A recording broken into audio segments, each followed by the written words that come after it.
Me, welcome Margaret, and I would like her to speak more about herself, what she does, and who she is. Thank you so much. Good afternoon, everyone. I'm Margaret Nabagereka. I'm a youth leader in the office of sub-county. I also take up the role of chairperson of Social Services Committee. I'm also a founder of Soaring Community Empowerment Initiative. In that organization, we literally do leadership, skills, education. We involve students and community members, especially women, in civic education. We also look up to the challenges they face and to take them back to the council meetings, and as we are doing budgeting and allocation of finances to different sectors in my committee, we always take them up as priorities, and literally that's how we solve solutions in the community. It's actually amazing having such a young woman doing all that. Wow, we are so proud of you. Please share with the youth out there your biggest takeaway of the training. Um, Even before going to the step of learning what everything was taught, what amazed me was seeing young people in collaboration, working together to make sure that there is change in our country, there is change in our leadership, there is democracy. And as we all know that change takes time, these young people have showed me that they still have hope for change, and in collaboration with the few resources each organization has, there will be change. Yeah. Then from what I've learned, they have literally, I'm a leader, and in the space I've been in, I realize that most of us are leaders. Leadership is not all about being in politics. You can be a founder of an organization, however small it is, you can still make change in your own capacity. Also being a project manager, being any position you have where you are creating change. So joining up together and us being taught how to how to take up the dignity, the responsibilities on time, how to communicate with people around us, how to network. Everything has just been amazing. Yeah.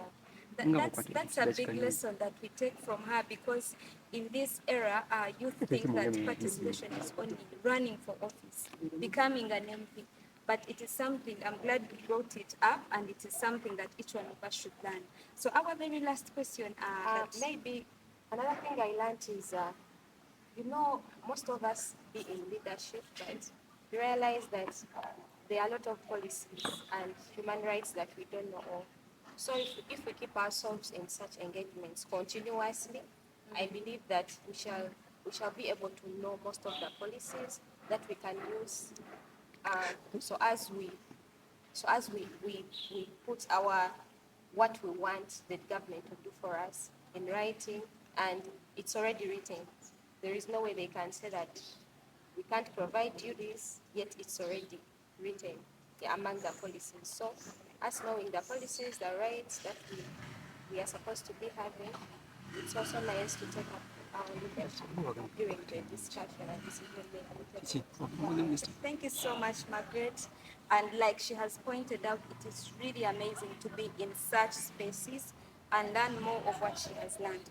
And so our very last question is that how will you apply the knowledge and skills you've gained? Because most times we see youth engaging in such workshops, but then when they go out there, they do not use the knowledge they have gained to help other youth or to do anything.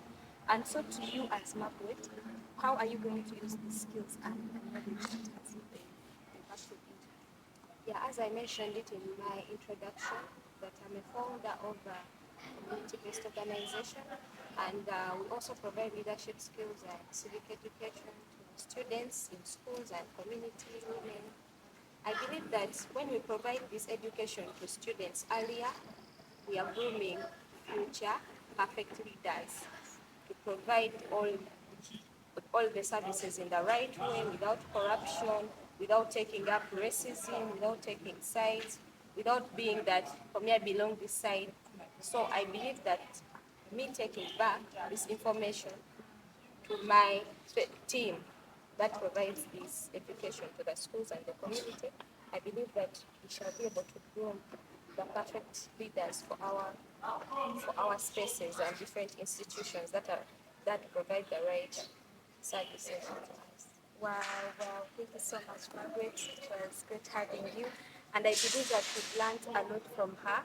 And our thanks goes to Hope for Life and all the organizations that partnered with it